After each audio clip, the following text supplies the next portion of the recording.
Still Poddable, still Poddable. Boston, still Poddable, still Poddable. Oh yeah.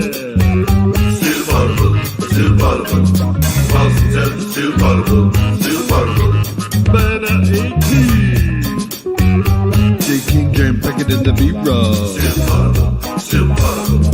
The Jay-Z White in the catalog. Still Poddable, still Poddable. The kids, the legends, the gods. Still Poddable, still Poddable, still Poddable. Boston, still Poddable, still Poddable. Oh yeah. I just had to go to a bathroom. Welcome back to Still Poddable, the best Celtics podcast here on Al Gore's internet. I am Sam Jam Packard, joined by Jay King from The Athletic, as well as part-time producer, full-time ombudsman, Sean Gauthier. And this is the free version of Still Poddable. We are a daily Celtics podcast, Monday through Friday. And if you want that daily content, go to patreon.com/stillpoddable. But if you want that free weekly show, we are here for you on the CLNS YouTube page. You can find us there. Today's episode is brought to you by Prize Picks and the Game Time app. Use promo code CLNS if you want to save money with those two fine phone applications. Now, we got a mailbag for you. We got a doozy of a mailbag, a real doozy of a mailbag. Before we get to the mailbag, you got to do a better job making your bed if you're going to have your bed in the background of this show. What's wrong with my bed? Extremely wrinkly. This isn't the military. I don't got to keep it high and tight. Forrest Gump's not checking in. I mean, Drill Sergeant. There are clothes. I can't keep clothes on my own bed. It's the belt that's still in the jeans that's really doing it for You take your belt out of your jeans every time you take off your pants? Yeah, No, I just don't keep my I don't jeans wear belts, though. in the background. because This guy doesn't wear belts, and he's criticizing me about a bed. I'm just saying it's a bit sloppy to have in the background of the podcast. What kind of pants are you wearing? Shorts are you wearing? There I you like go. the shorts. See, I gotta that give looks it so to much Paul. better now. It does look so much better. It looks so much better now. Like, how are you living with yourself before? Now it just looks infinitely better. Well, thank you for the feedback. I guess this is a daily improvement podcast. I guess this is holding me accountable. Thanks. Turn your camera around. Let's see your room. I'd rather not. Yeah, okay, that's fair. Before we get into a mailbag, a doozy of a mailbag, like I was saying, thank you for, publicly embarrassing me on the free episode. At least keep it in the family. You and the publicly Patreon. embarrassed yourself. I just No one was paying attention I just to helped that. you out. I just helped you out. All right, Jason Tatum was on Jimmy Fallon last night dressed like Fidel Castro. Your thoughts? Dressed like who? He looked like Fidel Castro. Did you not see? I saw Tatum. I didn't see the He looked like the it was online comparisons. Were people comparing him online? Yeah, it was directly from Havana 1958. It was a kind of direct comparison. The communist Celtics fan accounts were losing their minds. They were stoked about the outfit. So I think for that reason alone, if Weird Celtics Twitter's in, I'm in too. It's too bad he wasn't in on the joke. It'd be really funny if he was like, you know what? Those In my communist Fidel era. Celtics accounts will really love this. I mean, maybe he was. Maybe Jason Tatum, he talks about, he was asked about not having aura, and he was like, fuck that, it doesn't matter. Then he predicted himself to win the MVP, which Kendrick Perkins called Who selfish. Who else was he supposed to say? Did Kendrick Perkins actually call that selfish? Yeah, he had a whole segment. It was like, word of the day is selfish. He should have picked Jokic, or I would have picked, my pick's going to be Giannis. He should have picked Giannis if he was being honest. You think Giannis is going to win MVP? Yeah, I think people are sleeping on Giannis this year. I think Luka should be the front runner because obviously his stats are going to be ridiculous. His team just went to the finals, and he has all the motivation of losing and kind of getting embarrassed, humiliated a little bit because he wasn't in good enough shape in the finals. Yeah, but think of all the help he has because Klay Thompson's there now. You can't win MVP when you have such a good team around you. That's what we learned about Jason Tatum. So you thought Tatum deserved to win the MVP this past season? No. Well, I was just being an asshole. Okay, yeah. So what are the chances of Jason Tatum winning MVP this year? 7%. I don't think he can do it with this roster. I think the only way Jason Tatum wins MVP if Jaylen Brown plays less than like 60 games. But Porzingis is going to be gone for a significant period of time. Matter. He has Jaylen Brown, Derek White, and he has Jaylen Brown as a second star, and then the best defensive backcourt in the league as the next guys beneath that. I just think he has too much help. It's not a singular talent. Unless they win just the same amount of games that Andy averages over 30 points, which I just don't really see that happening because that's not how the offense works. It's not enough. Like he just would have to shoot. If he goes 50, 40, 90 and they still win 65 games, then I can consider him MVP. I just don't think that's going to happen. Yeah, that sounds about right. He hasn't been quite as good as the top tier guys. He's been as close as it gets. He's been more reliable on a day-to-day basis because he almost never misses games. He plays a ton of minutes. He's been first-team All-NBA 3 straight seasons now, partly because he's just more dependable than most stars in the league. But to win MVP, he would have to level up, and you're probably right.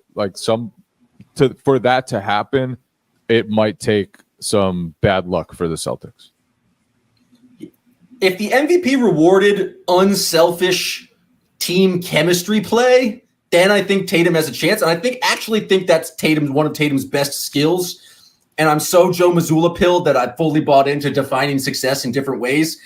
But if the MVP award doesn't listen to Joe Mazzulla and doesn't define success in sacrificing for the team, not taking all of the shots, not being the star player, you're not rewarded in the eyes of MVP voters. Tim Bontemps is not calling you up, and people aren't celebrating that.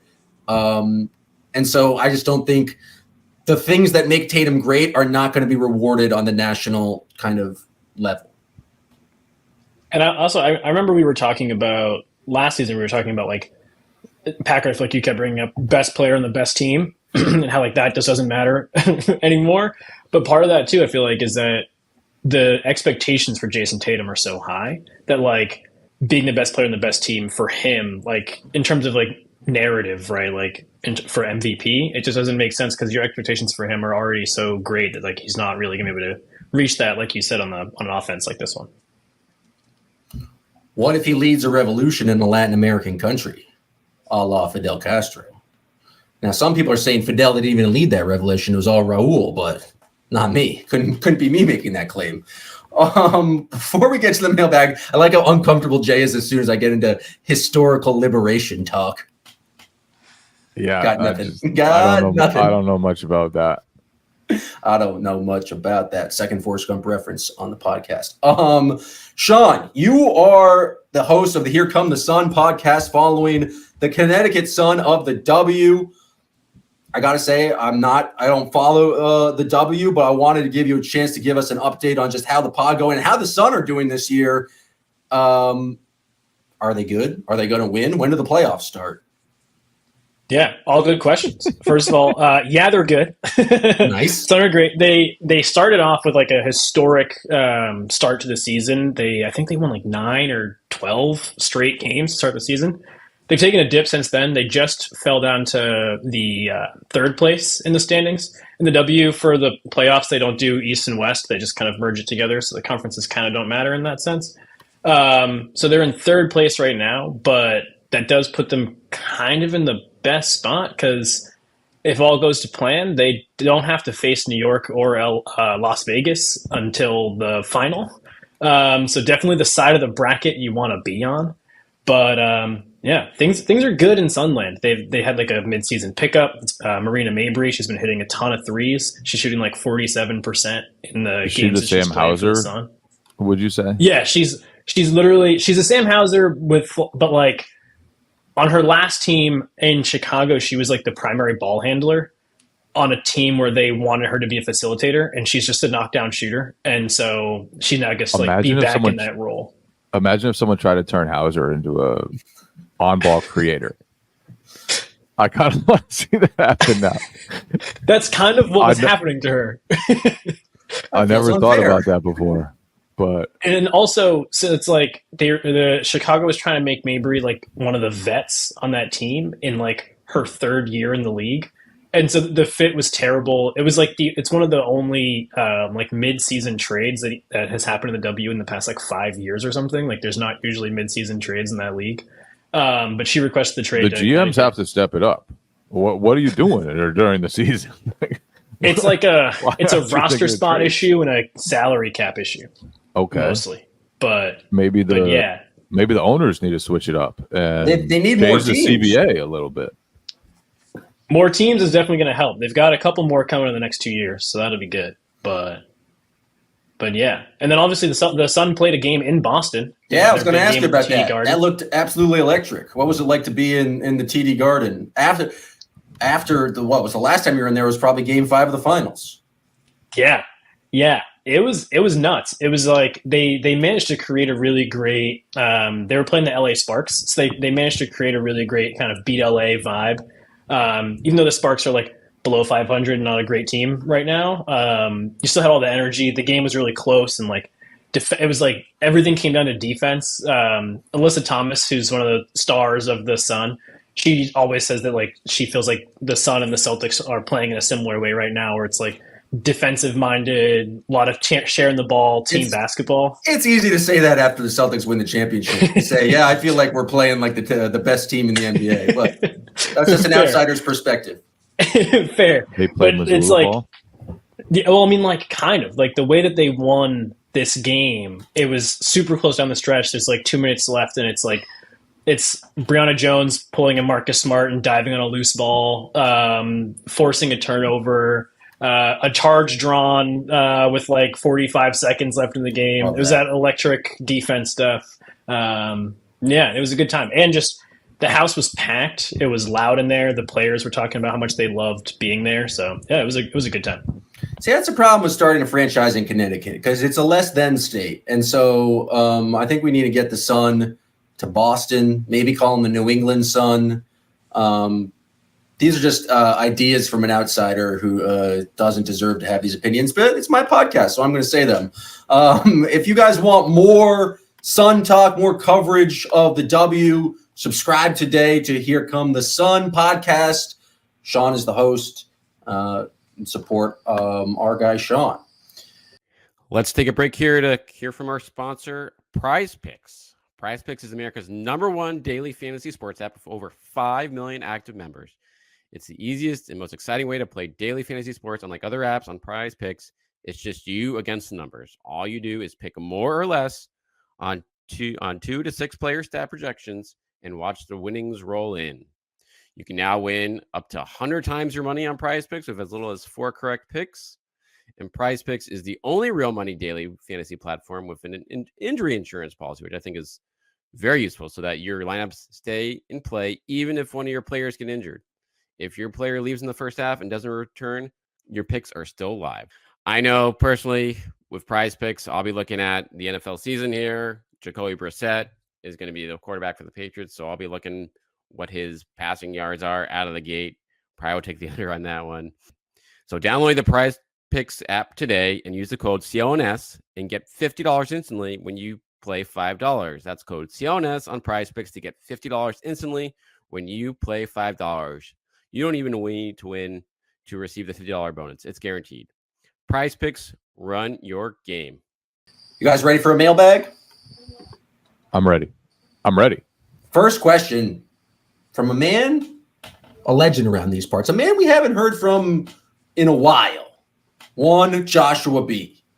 What do you think he does when he's not just invested in our podcast?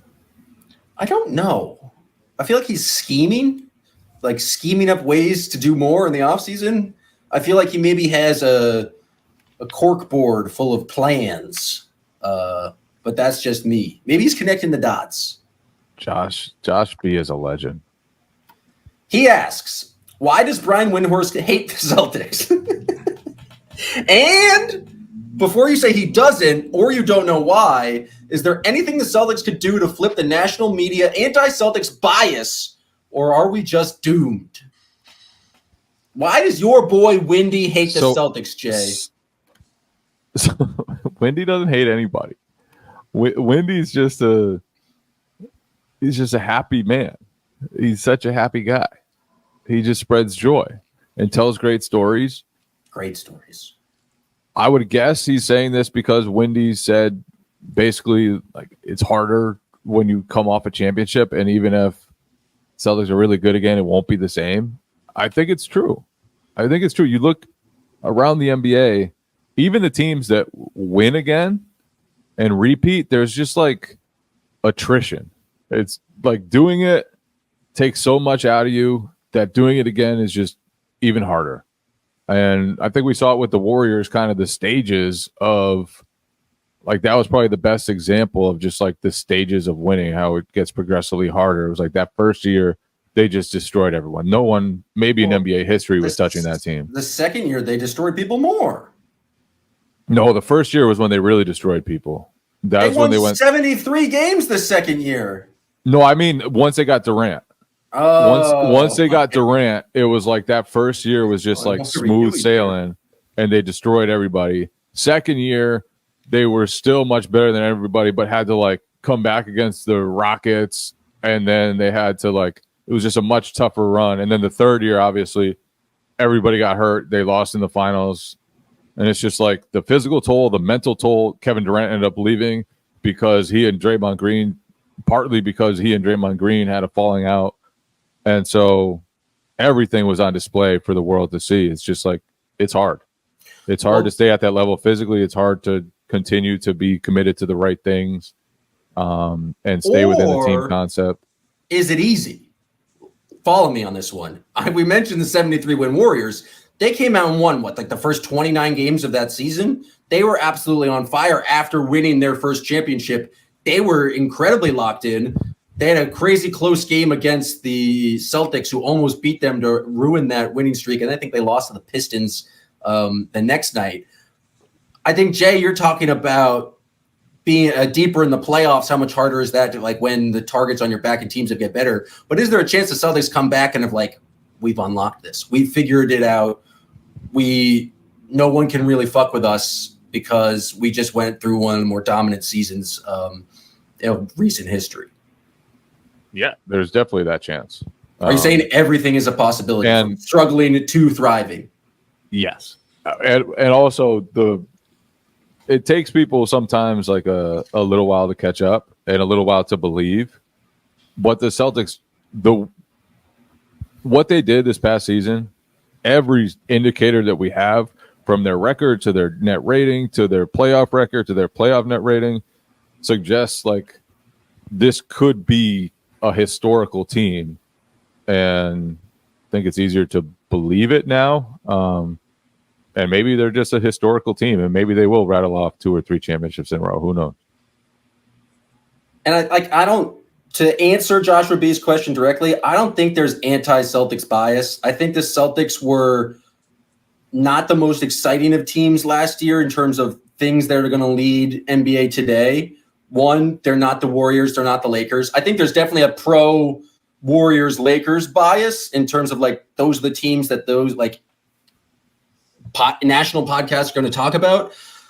But I genuinely just don't think there's an anti-Celtics bias. I think that Celtics fans, as is their right, get a little bit upset when any time they're not national, people aren't fawning over the Celtics. But if I remember correctly, I feel and I listen to the Hoop Collective with Timmy Goodtimes, Tim Bontemps all the time. I feel Bontemps was a pretty loud, vocal, not supporter of the Celtics, but Celtics believer for all of last year. And I feel he gets shit on a lot for being maybe someone who's accused of anti-Celtics bias. But I feel it's not a bias thing. It's just I think they're not as sexy. They're not the sexiest team. If there's any bias, that's it. I think it took people a while to just trust the Celtics, that their old flaws wouldn't come back to bite them. And that was part of it. And then the other part is that their playoff run was so dominant that the discussion about them just turned silly because there was nothing you could really discuss that was easy. It wasn't like, oh, let's talk about this incredible game last night. It was like, is Jaylen Brown actually better than Jason Tatum? And so they had to come up with different ways to try to discuss the Celtics that just became stupid. And eventually Joe Mazzulla called it out. It was that stupid. So I think that's part of the reason why probably the fans think there's an anti-Celtics bias too. And fans are crazy. Let's just be honest. As not Josh, though. Josh is not. Josh is crazy like a fox. B. Chris asked, is there a sleeper team in either conference that you think could be really good or a team that could be worse than people think? I think the Knicks could be worse than people think. You fucking stole my answer. I think the Knicks are going to be there's so much hype around the Knicks, and the Knicks are going to get so much attention, and everyone thinks because they made the deal that they're going to be much better, but they're just not going to beat teams with hustle anymore. So I'm upset that you said that first. See, I don't think that's the problem. They have a bunch of like lunch pail players. Those guys are all going to hustle. The bigger problem to me is that they have a whole bunch of guys who are like very similar in NBA status and very similar in skill level and are probably going to want the ball or want minutes. And it's just, to me, they have too many guys that are similar, too similar. There's no hierarchy there other than Jalen Brunson, number one. There's a whole bunch of guys who probably think they're the second best player on that team. And I know a lot of them were college teammates. I just think it's a recipe for people to get just frustrated because they're not getting enough minutes, not getting enough touches, shot attempts, whatever. I just think that could go pretty poorly. So New York is my pick for that one. I already said it. I think people are sleeping on the Bucks. If you think of the Bucks last season, it was like terrible year. Fired their head coach. Middleton was hurt. Brook Lopez is old and hobbled. Dame was not good. They still won 49 games. And obviously they didn't have success in the playoffs, but Giannis was hurt for the start of that playoff series and completely changed everything. I think with another year of just Dame and Giannis being more comfortable together and Giannis being Giannis, top 3 player in the game, I just think people have created this hierarchy where it's Celtics and then Knicks, Sixers, and then for some reason the Bucks are a tier below that, and that just doesn't make sense to me. I think the Bucks are better than the Knicks, and I think are just up there with potentially with the Sixers. I think potentially better than the Sixers.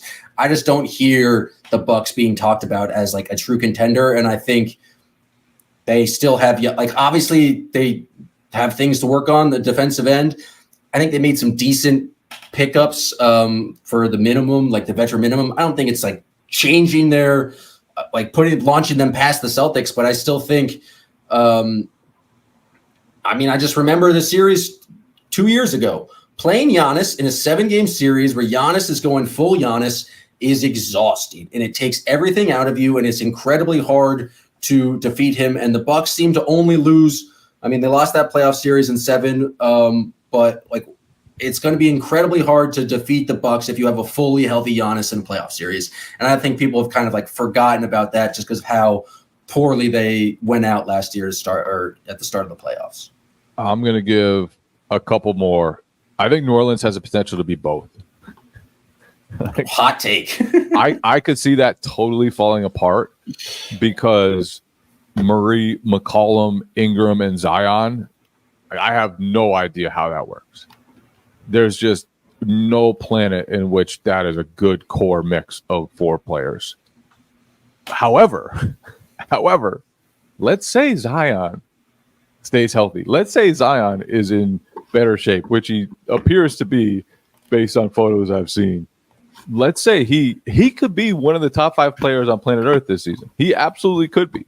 And if he is, and then Trey Murphy, and then you've got Herb Jones, and those 2 guys like take a step up, and they have plans to either trade or minimize one of the core guys that I mentioned. I just think if everything is managed right and Zion is a beast, they have huge potential, but they could also bust so easily. And then what was my other squad? Oh, I think Phoenix. I think Phoenix is going to be a sleeper. Because of Tyus Jones? Tyus Jones helps a lot. Budenholzer is going to come in and at least bring structure there. You can doubt him as a playoff coach, but that dude coaches defensive structure at least as well as anybody. And he's going to force them to shoot more threes. They're going to be a different team. Their top end talent is still really, really good. And like they clearly had no clue what they were doing, no clue what they wanted to do last year. It was a mess watching them play. But I think it's possible that change a few things and everything looks a lot better. Sean, you got any sleepers or busts? Not really a bust because I think the Knicks are the obvious pick, but we're all over sleepers. I feel like it's always gonna be the Magic for me, and part of that's just because I only really watch them when they play against the Celtics, and they always look so unnecessarily good against the Celtics. But I think that core group is just like getting older, getting better. I could see them being, I can't see them like doing anything too crazy, but at the same time, I look at like that Pacers run from last year, and I feel like that's the kind of thing they could do with the kind of talent they have, and that just the youth and the pure energy, and having siblings on the team that just does it for me. Yeah. Are we collectively overlooking the Pacers? Just Joe Mazzulla isn't. Joe Mazzulla said that was the hardest series they played in the playoffs, and that was like the series should have won 7. We are collectively overlooking them because they're the Pacers, and I refuse to credit Andrew Nembhard that much. He touched God for a full series. He really did. We'll see about the Pacers. I think they're still like mid in the East. Football season is back, and it is your opportunity to get in on the action with Game Time. Game Time has a new feature called Game Time Picks that makes getting tickets to see your favorite teams play live even easier. Game Time Picks filters out all the fluff to show you only incredible deals on great seats, so you don't have to waste time searching through thousands of tickets. Game Time Picks makes it easier to save on sports, concert, comedy, theater, and more. Any tickets that you want, you can get through the Game Time app. They have all-in pricing. This feature allows you to show the total up front with no surprise fees at checkout. Seat views, panoramic views from the seat in the app before you buy. That comes with a lowest price guarantee, or if not, Game Time will credit you 110% of the difference. And then Game Time ticket coverage. Your purchase is covered with the most flexible customer service policy in the ticketing industry. Take the guesswork out of buying tickets with Game Time. Download the Game Time app today, create an account, and use the promo code CLNS for $20 off your first purchase. Terms apply. Again, create an account and redeem the code CLNS for $20 off. Download Game Time today. What time is it? Game time. All right, let's take a break here to hear from our sponsor, Factor. Warmer, sunnier days are calling.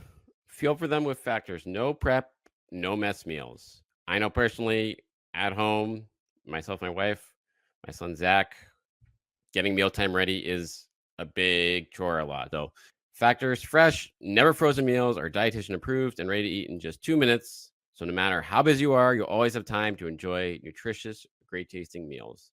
Make today the day you kickstart a new healthy routine. What are you waiting for? There's 35 different meals to choose, more than 60 add-ons to choose from every week. So you'll have a new variety to choose from. You can make every day delicious from breakfast to dessert. Stay fueled with easy, nutritious options. Keep kitchen time to the minimum. That's been huge for us. No shopping, no prepping, cooking, or cleaning up. They're ready for you. Just warm them up and enjoy effortless support for your lifestyle. Choose from 6 menu preferences to help you manage calories, maximize protein intake, avoid meat, or simply eat well-balanced. So head to factormeals.com/greenteam50 and use code greenteam50 to get 50% off your first box plus 20% off your next month.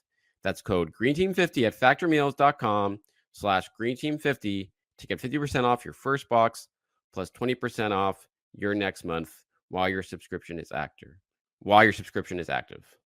And now back to the show. This question's from Kurt, the vibe god of the Still Poddable chat. Kurt always brings the positive vibes in chat, always gives the positive messages.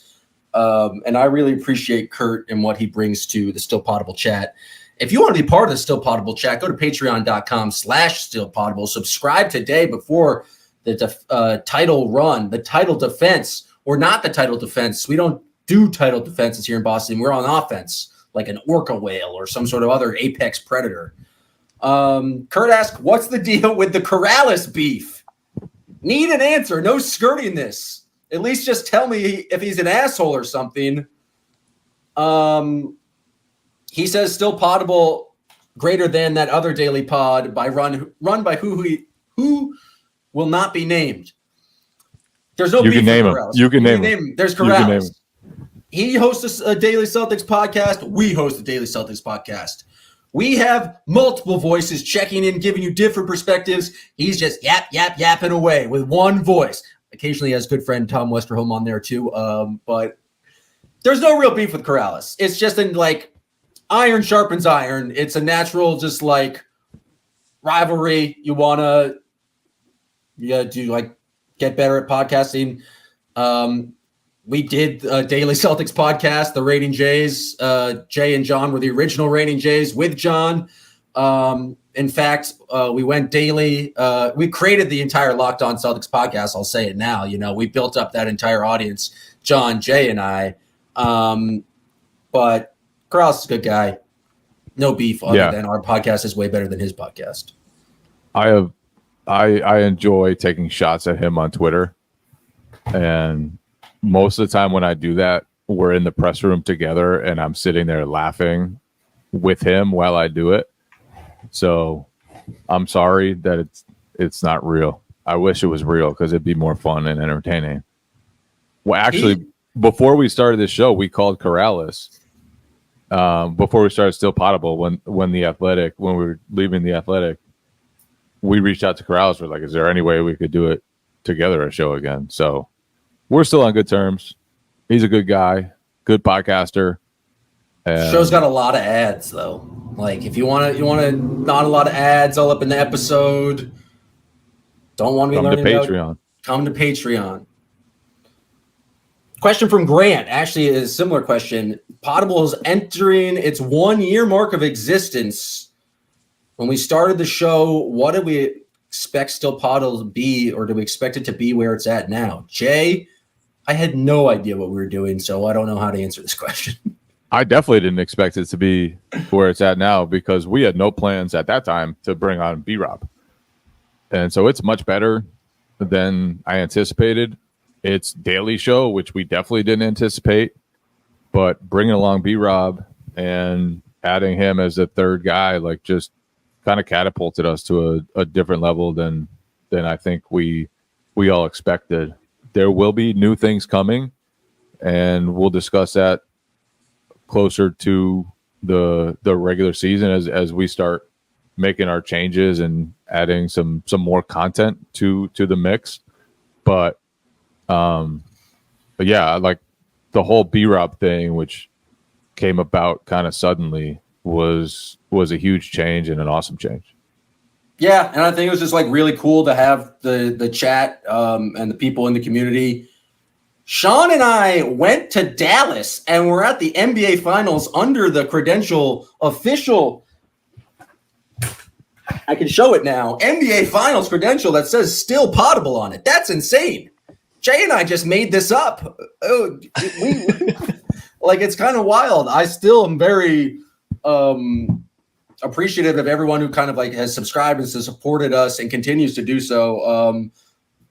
Does it coincidence that when the year we started Still Poddable, Celtics win the title? Probably. Do I want to risk it by not continuing to do Still Poddable and maybe risk not another title attack? Absolutely not.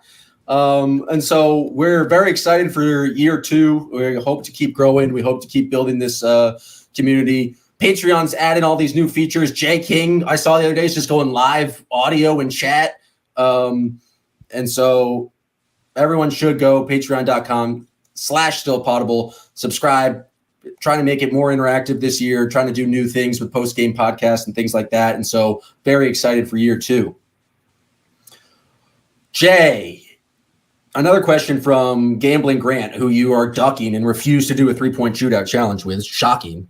Just coward Jay King. Just a cowardly move by Jay King. I'm ready whenever. Grant, reach out. We'll set it up. The Celtics had 8 players hit 100 threes last year. Do you think there's a chance someone else joins them on that list, and who is it?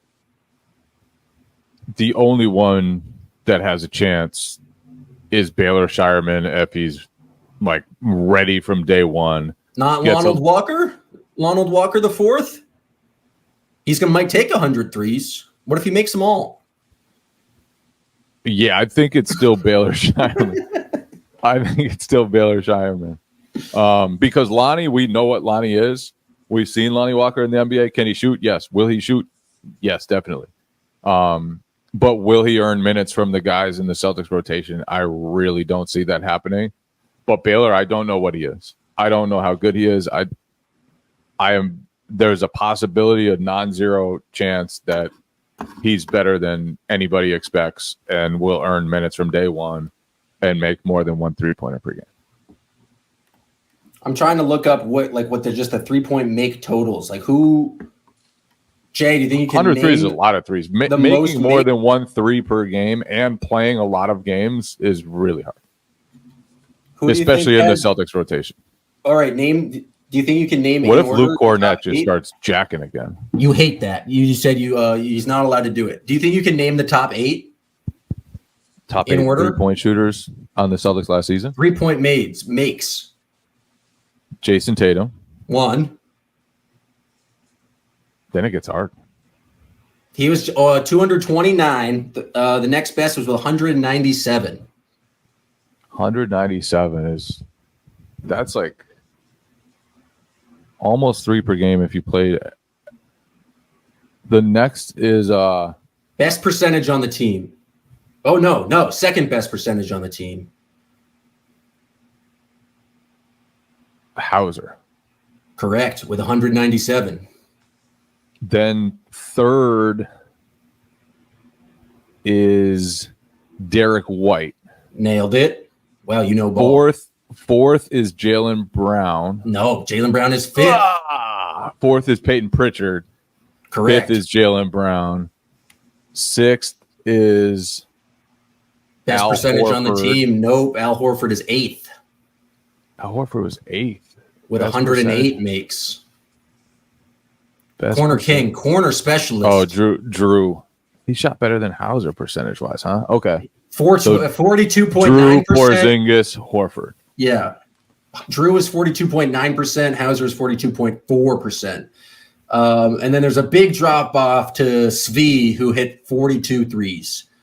So 100 threes in a game, I think it's going to be tough for Baylor, like just in terms of minutes. Svi got in, and he shot at least 2 threes for every 30 seconds he was in a game, and he only got up 108 last year. And so I think it's you'd have to shoot a pretty good percentage on that to make 100. Yeah, so I think it's tough. I'd be shocked. I'd actually be surprised if they got 8 again. Like Kristaps isn't going to hit 100 threes in his limited time. He only hit 110 last year, and he played 57 games. And so I think it'd be, 7 guys. Maybe I wouldn't be surprised. Maybe Horford took a drop down because he only hit 108, but we shall see. This question's from Will. If the big rotation got dire for a few weeks, hypothetical injuries to multiple guys like Horford, Cornett, and Tillman at the same time, what do you think the team would try to do? Sign a free agent? Anton Watson minutes? Crazy small lineups? What say you, Jay King? How dire could this big rotation get? Like he said injuries to Horford, Cornett. So it's just like starting Tillman you playing Tillman 35 minutes a game. So you start 20 Tillman. minutes of Kada. They do have Kada. Like they do have a decent amount of bodies. They have like injury bodies already, like insurance ready. Maybe you give Blake Griffin a call. I mean, if he didn't come back last year, you think he's another year older, another year removed from the NBA? What if at Peyton Pritchard's wedding, everybody was just in his ear, hey, Blake, we need you, man. We could need you if we have 7 injuries in the front court. We could need you. Be ready. That's often what you say after some guy officiates a wedding is like, hypothetically, if 6 guys break their femurs, we could do this. We got a femur question. You might as well segue to that. Oh, no, that's what kind of reminded me. I'm going to try to do all the serious Celtics question before we get into the utter nonsense we have from the Still Poddable crew. This is kind of a similar question about the just Celtics center rotation. But the injury, this is from Navadias. Navadias is a sick name. I've just never seen it before. Navadias. The injury of Porzingis, what will the Celtics do when Horford retires? His ability to defend Giannis and Embiid in the East playoffs is one of the most biggest advantages of the Celtics. You are right, and I think they're kind of screwed because Al Horford is my everything. Like what? You just have to change the way you play. You can't, even if Porzingis is still around. It's so hard to have 48 minutes of centers who can both shoot threes and play great defense, and so you're probably just going to have to change the way you play. Either get really lucky and find a big who's available and can do both those things, or just change the way you play a little bit. That's it. That's fair. That's a fair response. I have no takes after that. I'm just saying people will miss Al Horford. Yes, dearly. Who got to take the Larry O'Brien to Dominican Republic, which was cool. This question, Jay, Sean, I'm going to open this up to you. I have no idea how to answer it, but I love the level of detail here from Michael. I'd love to hear your take on the current and previous training staff. I always felt familiar with the training staff from warm-up jacket wearing Ray Melchiori to Ed Lacerte. But upon Ed's departure, I feel like the public wasn't properly introduced to Art Horn and knew little about him. Before you knew it, he was gone. And now they have Patrick Chassis. There are a lot of injuries under Horn. Is that why he left? What's the story there? What's your opinion of Chassis? Should we feel confident in him? I feel like he had the best trainer in the league in Lacerte. Should the Celtics fan have the same confidence in Chassis in his program? So Jay or Sean, do you have any takes on the Celtics training staff? When did our Horn leave? Oh, you're the beat reporter, brother. I was gonna say, yeah. I was trying to look for that. When did our Horn leave? I'm just reading what's put in front of me. Yeah, I'm looking at the National Basketball Athletic Trainers Association website. It says Art Horn is the director of organizational growth and team development, so it does not look like he's gone anywhere. Maybe he's not as involved in the day-to-day training. Yeah, could be that. Because, Patrick Chassis is the head athletic trainer and physical therapist. There you go. I like his name, so I'm in. That's all it took for me. Pat's a good dude, too. Are any of these guys from Australia? No, obviously they've done a really good job. Yes. Are both from Australia or just Pat? Just Pat. Good day, mate.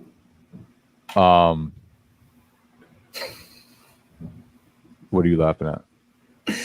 I said good day, mate, to myself under my breath, and I thought it was funny that neither of you guys had a reaction to it. I was laughing at that. I don't know how to answer the question. Their training staff did a really good job this past year managing a lot of people. Obviously, Porzingis had issues that hopefully they'll be able to figure out, but nobody has figured them out to date. And everybody else was really healthy, including Al Horford, who's old, and Drew Holiday, who's pretty old, and it felt like they were very uninterrupted by injuries last season. So training staff doing a good job. Whatever they're doing to get Jason Tatum to play over 75 games a year, keep that up. I have otherwise feel completely underqualified to be able to evaluate that, which is why I forced you guys to answer that question. All All right, branching out a little bit after the basketball. Why is no one in the Northeast a college football fan? It's not a sport. It's not a sport up here. You want me to pay attention to Boston College? BC might be all right this year. They beat Florida State. They did. I don't care. Florida State's my team. I did care. Why is Florida State your team instead of Boston College? My dad went to law school in Florida at a school that doesn't have a football team. What school? Stetson. And he started liking Florida State, and therefore I was just raised as a Florida State fan. Here's a question, Jay. Are you going to force certain team fandoms on your son, or are you going to let him have his own agency and choose his teams? He'll have his own agency. But there's a world of pain coming if he's not a Pats fan. I reserve the right to sway his opinion. That's fair. Yeah, I mean, how do you not? Anyway, it's like just by you become a Celtics fan because it's like you become a Celtics fan because like your family's watching the Celtics. He'll become a Pats fan because you're watching the Pats. That's just kind of. There are some kids who like are just so go the other way. Just like piss their like dad off. It's like I'm gonna root for the Yankees. That would be, I think it would be funny if Jay's kid was very oppositional and did that. That's just my opinion. But I feel like he's probably going to like the teams Jay likes. It's also, I mean, part of it could be, do the Patriots ever get good again? It would probably suck as a kid to root for a team that just stinks all the time. Yeah, and our kids in the future even going to They watch. are 1-0 though. Yeah, Jay's got the scoop on both college and pro football. I think Grant asked how the Patriots are going to be. Somebody asked how the Patriots are going to be. Well, tell us. They asked for my opinions on the Patriots. Let's hear them. Which are probably pretty uninformed. Oh, it was Shane. Shane asked how many wins for the Pats this season. I'll go 6. They're going to be better than people think, but not great. Their defense is good. Jacoby doesn't make mistakes. Not like Mac did. Drake, he's waiting his turn. He's probably their best quarterback, but that's okay. They'll save him for later. He'll watch a professional and Jacoby do it. And then next year he'll take over and win MVP. All right. Important question. I think probably the most important question of the podcast. What colors of the rainbow, which is Roy G. Biv, red, orange, yellow, green, blue, indigo, violet, would you assign to the Celtics top 7? Did you just come up with this? No, Matthew C. Newman asked this. So we have to say players are colors? One player is red, one player is orange, one player is yellow, one player is green, one player is blue, one player is indigo, and one player is violet. Roy G. Biv. You not know your rainbow? I feel like you submitted this question. No, this is a brilliant question. I feel like you bribed someone to submit this question just to mess with me. Because if someone was trying to mess with me, this is the exact type of question they would submit. Use your imagination, Jay. Okay, I think the biggest question is who's green? My brain immediately said Derek. It says Derek White. My brain's just like, it's Derek White is green. I think that makes sense. I feel like Jason. If white is green, what is green? Whoa. Well, white's the absence of all colors, if you really think about it. I think Jalen is red, Jason's blue.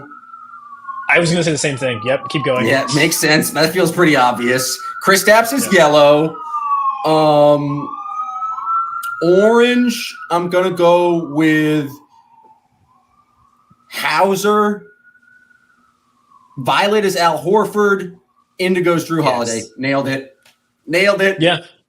Yeah. There's like no disputing that. Jay, you've checked out of this one, but I feel like me and Sean really stepped up and fucking nailed that question. Who said I checked out? I wasn't going to contribute anything more, but I'm still checked in. Well, did you agree or did you disagree with any of our opinions on that one? I don't care. Seems like you checked out.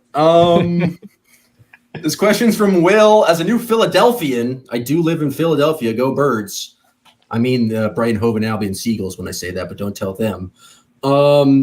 Are you aware of the Sixers trying to build in the Chinatown area and the backlash that comes from it? I am aware of that. They're not going to build it. They're trying to move out of like the arenas that are down in South Philly, which is like a weird section of the city. I don't really like going down to the arena areas to go a game. I do think it would be cool to have an in-city stadium, kind of like Fenway or kind of like TD Garden. But if you're going to displace entire neighborhoods, specifically neighborhoods made up of one ethnicity, I feel like that's bad. Came out there be a report that it would just like get rid of thousands of jobs and not really be the job creator that they promised. But I think the question is, what's their thought on potential Celtics ownership change? And like, one, have there been any updates on that? And like, we've heard a lot of talks about like maybe if Bezos buys it, he wants to build a new stadium. Jay, what do you think about that? I think any new owner would probably want to build a new stadium. It allows you to make so much more money, and that's why people do things. And so, TD Garden, it's not owned by the Celtics. They could make a lot more money if they had their own building. The shitty part would be that there's no real place in Boston itself to build a stadium. And so I don't know what the solution would be. Would it be go to Everett? Would it be, and they should have thought of this. It would just not be the same experience. They should have thought of this before they built up the seaport. They had all this industrial land laying around. Instead, they just built a fake neighborhood, which is overpriced and bunk. They should have built a new Celtics stadium there, or a new Patriots stadium, or a soccer stadium. Then they had the chance of all this empty industrial land. Instead, we have a place you can pay $85 to bowl one time. The other thing about a potential stadium that I've seen people talking about from the Connecticut Sun perspective is like Packard, you were like gut reaction, Sun should move to Boston, but like there's nowhere for them to play. Important part of having a team. Yeah, but like, in terms of someone who would be able to afford to move them up, right? Like a potential Celtics owner having a stadium is kind of the next step to getting the Sun up here, if that's going to be the direction they go in. And that's the thing, if a new Celtics owner wants to come in, like the Bruins benefit from having the Celtics because then they have someone on all the nights the Bruins don't play. If new Celtics owner comes in, you're obviously not going to have the Bruins. You're going to want someone else to fill out those nights. It's going to be concerts and things like that. That reminds me, I got scooped. Past two podcasts, I promised a scoop of information I had a fucking month ago. I knew that Nick Friedman was going to be the new assistant coach of the Go-Go for a month. And I sat on it because Nick didn't want me to announce it. He said it wasn't the time. About a week and a half ago, I was like, hey, you ready to announce it? And he was like, no, just wait a week. And I was like, as long as I don't get scooped by Shams, I'm cool with that, Nick. And then yesterday, guy from the Wall of Fame, Scotto, has the scoop. And it's just, Jay, how do you do this? How do you deal with this in the news game? It's a lot of pressure, and I feel like I'm a clown right now because I had this for a month. And Scotto just goes and tweets it out. But you didn't have it. I had it. I was on the phone when he got the offer. I was sitting next to him. I had it. Were you on the phone or were you? I was sitting next to him while he was on the phone. Oh. That's firsthand source. I don't even need a second source on that. I can go. Journalism rule says I can report that. Did you hear the other side of the conversation, or was it not? No, I didn't call up anyone on the Go-Go to confirm that they had offered him the job. But just shout out to friend Nick Friedman, re-partnering with head coach Cody Toppert. They won the G League title with RGV. They were together with the Northern Arizona Suns. Cody's a good dude. It's very hard to stay in the league, but I think Nick's going to do well there. And so congrats to Nick on that new gig. Salute to him. Legend. All right. Ellie gave us like 12 hypotheticals. We have about 10 minutes left in this podcast. And so I'm going to do my best to pick out maybe 2 or 3 of these that I think are the best. But Ellie, kudos to you that you did exactly what I asked, and you gave us great questions. But frankly, we've just been talking too much ball to do a full deep dive into all of the nonsense you have put on this wall. And so we'll save them, and maybe we'll start doing some smaller content and start answering these questions with some shorter videos. But for today's podcast, try to answer a couple. The first one: if you were to rob a bank with 2 current and 2 former Celtics players, who's your crew? You need a getaway driver, a mastermind, a cat burglar, and a brute, and a fall guy. So a 5-man crew, you are one of those crew. Name your crew. I'm going to make myself mastermind because that's the only way I feel comfortable with the situation. And I don't think I'm qualified for any of the other You're going positions. to be mastermind? I don't think I can be getaway driver, cat burglar, and brute, and I'm not going to appoint myself fall guy. Why wouldn't you just be getaway driver? Yeah. Seems like the easiest job by far. It's not going to be like the easiest where job. there's a chase. It's a heist. Oh, what do you mean there's not going to be a chase? You're robbing a bank. I know a guy who robbed a bank. Well, you should probably bring him in your crew. Is he a former or current Celtics player? No, no, and he did it very poorly because turns out they are able to track the money that you spend. Yeah, no, they've made robbing a bank hard. And so he used it. He used some of it, and the whatever sequence number, whatever the case, he was identified. It's a bad move. Bad move. Who do you think the best driver, former or current Celtics is? Kristaps got a lot of cool foreign cars. Yeah, but Jalen told that story about Kristaps' car just like breaking down on like 90. So not Kristaps. Also, Marcus Smart has to be involved somehow. Marcus Smart, I think, is the cat burglar. The hands man, the guy on the safe, I feel like that works. I think I'm not bringing anyone over 6'5" on my robbery crew because I don't want them to be identified. So it's gotta be guards. Like, yeah, maybe a Semi Ojeleye is my brute, my muscle man. What about Isaiah? Because nobody would ever think he's an NBA player. Yeah, I think that's a good one. You know. And then Ellie suggested as a fall guy. If your whole crew is NBA players, nobody would think it was a whole crew of NBA players if it's like, oh, one of them was 5'9". That's a very fair point.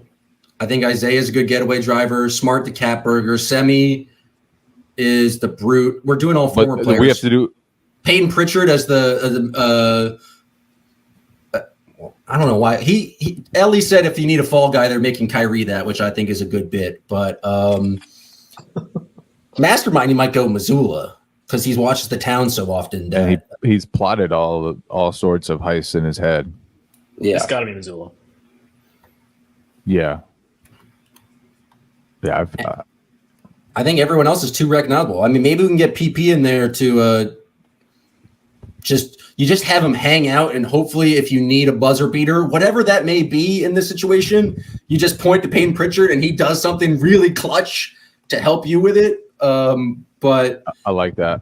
I think you just got to go all guards. I think it's a small man's game, bank robbery. Another question he asked, what is a felony crime you think you could get away with and how would you do it? Sir, I'm an assistant district attorney. I'm not going to say, even though I just described fully how I'd plan a hypothetical bank robbery, I'm not going to engage in this talk about felony crime or misdemeanor crime. Don't do crime, kids. If you had to live in a fictional universe for a year, like the Game of Thrones universe, Star Wars, Lord of the Rings, which one are you choosing and why? Jay, you always strike me as a big fantasy guy. So just 1 year? Yes. But what if other fictional universes time works differently, so it feels way shorter or way longer? I mean, that's a difficult question. Someone said it's just a year. If it's just a year, then it's a year. You know it's a year. There's no surprise. Stop filibustering. You're just filibustering because you don't have an answer. Because I don't have an answer. What would it be? Most fictional universes are like a great time for heroes and an absolutely horrific time for any normal For the person. common man, they're like, But I'm a dystopian. hero. So where do you want to save, Jay? I don't want to save anybody. So you're not a hero. That's the least heroic thing you can say. Where could you go Jurassic Park? That seems like nothing could go wrong there. for a year? You might be all right in Jurassic Park. Well, say if you're just part of the universe of Jurassic Park, but you weren't on the island of Jurassic Park, so you just knew that dinosaurs were over there, but you didn't have to be anywhere near there. That's a good part because I would not go. I would happily never go over there. I think I would go to the Forrest Gump cinematic universe. It's just America, but with the existence of one guy who's connected to all of history. And then you have Bubba Gump Shrimp. And then you just had a guy who ran across the United States for 4 years. And I feel like that's safe. And I kind of live in the Forrest Gump universe already in my head at all times. And that's just a little insight into who I am as a person. I'm going to come up with an answer to this by the end of the show because this deserves a good answer. And I kind of want to be a wizard. Well, Like, we got Harry different Potter. worlds. Harry Potter. But Here's a question, Jay. But it depends when the year is because you don't want to be during Voldemort's era. You can't even compare eras. Voldemort didn't play anyone. He actually played Harry, I guess. Yeah. Okay, Jay, what house are you in Harry Potter? I always forget Jay is a sneaky Harry Potter guy. Obviously. You're going to say Gryffindor, but clearly you want to be Slytherin, but you're really a Hufflepuff.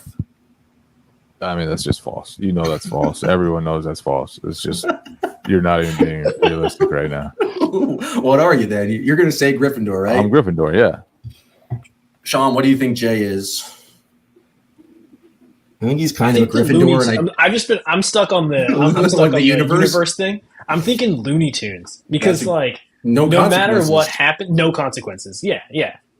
So I think Looney Tunes. That's my pick. There's an annoying duck always shooting you in the face, or a rabbit. The Acme company seems pretty corrupt. I don't know if I can live in a world where they're. Looney Tunes universe is a good one. Simpsons universe. You know what would be tough? Jumanji. I mean, you just said you didn't want to exist in Voldemort's universe, but you want to exist in the post-Jumanji world?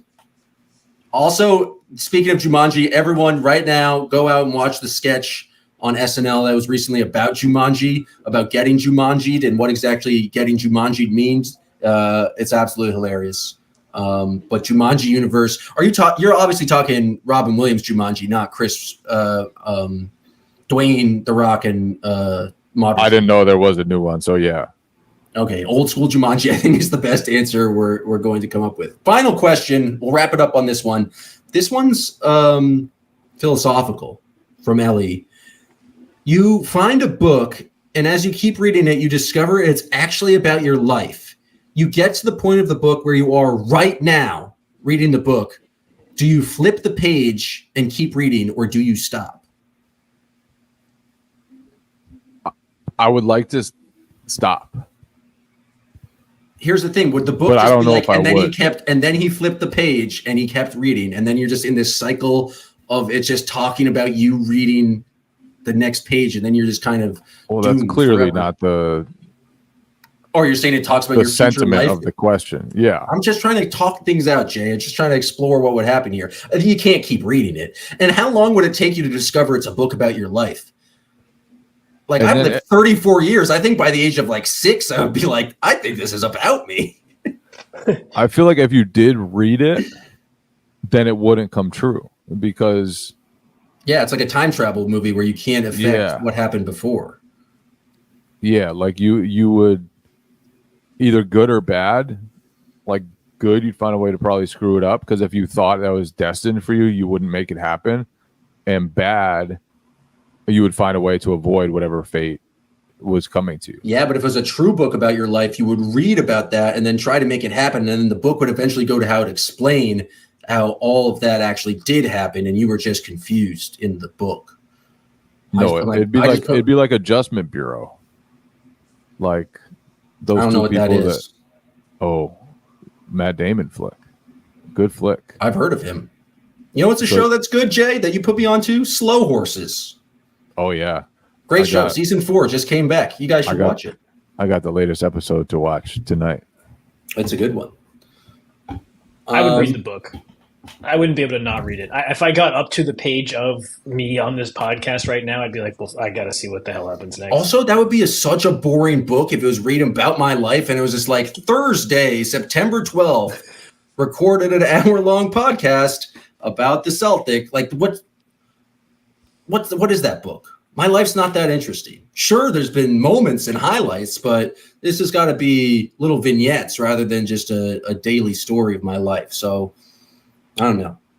But your head looks way better now. It does. And my life is way better now that I've done this hour of podcasting. Maybe I've learned a little thing or two. What if I just started narrating this podcast like I was narrating a story of my life? How would that go? You have no clue how to end this podcast, do you? Never have, never will. Press the button. Still Poddable, still Poddable. The positive, still Poddable, still Poddable.